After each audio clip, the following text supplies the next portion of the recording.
রহমানির রহিম। আসসালামু আলাইকুম সবাইকে। আশা করছি যে যেখানে আছেন অনেক ভালো আছেন। তো আমি আপনাদের মাঝে আবারও হাজির হয়ে গেলাম আমার হাতের একটা নতুন মজাদার রেসিপি নিয়ে। তো আমি আজকে গরম ভাতের সাথে একদম মজা করে কাসকি মাছ রান্না করে খেয়েছি, সেটাই আমি আজকে আপনাদের সাথে শেয়ার করব। আমি কিভাবে মজাদার করে কাসকি মাছ রান্না করছি, তো দেখতে থাকুন বন্ধুরা। তো আমি এদিকে কাসকি মাছ নিয়ে নিয়েছি, 500 গ্রাম থেকে কম হবে, একদম ধুয়ে ফ্রেশ করে নিয়ে নিয়েছি। আলু একটা বড় সাইজের নিয়ে নিয়েছি, আলু কুচি, আর হচ্ছে পেঁয়াজ, কাঁচামরিচ, টমেটো, ধনেপাতা নিয়ে নিয়েছি পরিমাণ মতো। আপনারা যার যার পরিমাণ মতো এগুলো নিতে পারেন। তারপর আমি একটা বাটি নিয়ে নিলাম মরিচ মশলাগুলো নেওয়ার জন্য। তো আমি এদিকে লাল মরিচের গুঁড়া দিয়ে দিচ্ছি 2 চা চামচ।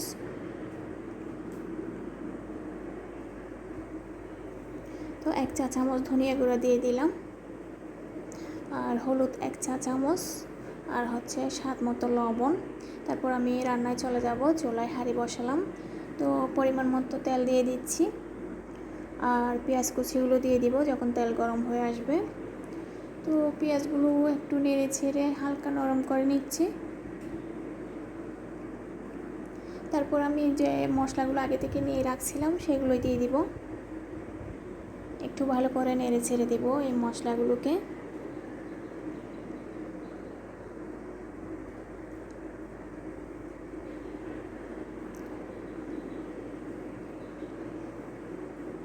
তো একটু যাতে নিচে দিয়ে লেগে না যায়, তারপর আমি একটু পানি অ্যাড করলাম, পানি অ্যাড করে আবারও ভালো করে নেড়ে ছেড়ে দিলাম। এই তো ভালো করে কষিয়ে নিচ্ছি, মরিচের গন্ধটা যাতে চলে যায়। তারপর আমি আলুগুলো অ্যাড করে দেবো এখানে। তো আলুগুলো অ্যাড করে দিচ্ছি, আর একটু ভালো করে নেড়ে ছেড়ে দেবো এগুলোকে। তো বন্ধুরা, এভাবে আপনারা খুব সহজেই বাসায় রান্না করতে পারেন, মজাদার করে একদম গরম ভাতের সাথে খেতে পারবেন। তো আমি এখানে 5 মিনিটের মতো ঢাকনা দিয়ে রাখবো। 5 মিনিট পরে আবারও নেড়ে ছেড়ে দিচ্ছি, এগুলোকে ভালো মতো কষিয়ে নিচ্ছি আলুগুলো।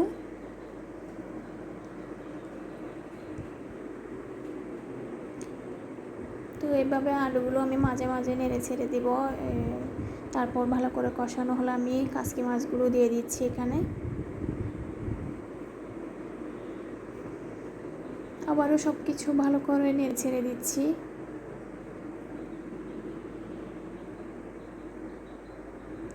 এই তো কিছুক্ষণের জন্য আমি ঢাকনা দিয়ে রাখবো।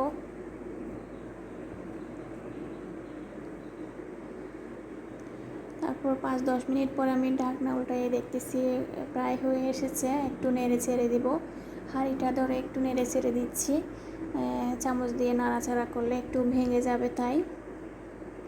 তো এভাবে আমি বাসায় প্রায় সময় কাসকি মাছ রান্না করি। উপর দিয়ে একটু পানি দিয়ে দিচ্ছি, তারপর টমেটো কাঁচামরিচগুলো দিয়ে দিচ্ছি, আর একটু ডেকে রাখবো যাতে টমেটো কাঁচামরিচগুলো হয়ে যায়, একটু নরম হয়ে যায়।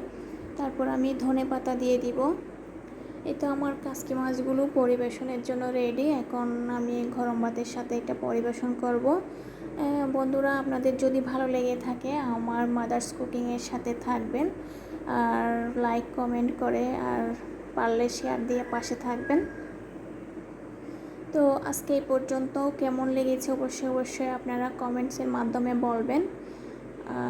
ভালো থাকবেন, সুস্থ থাকবেন। আল্লাহ হাফেজ, আসসালামু আলাইকুম।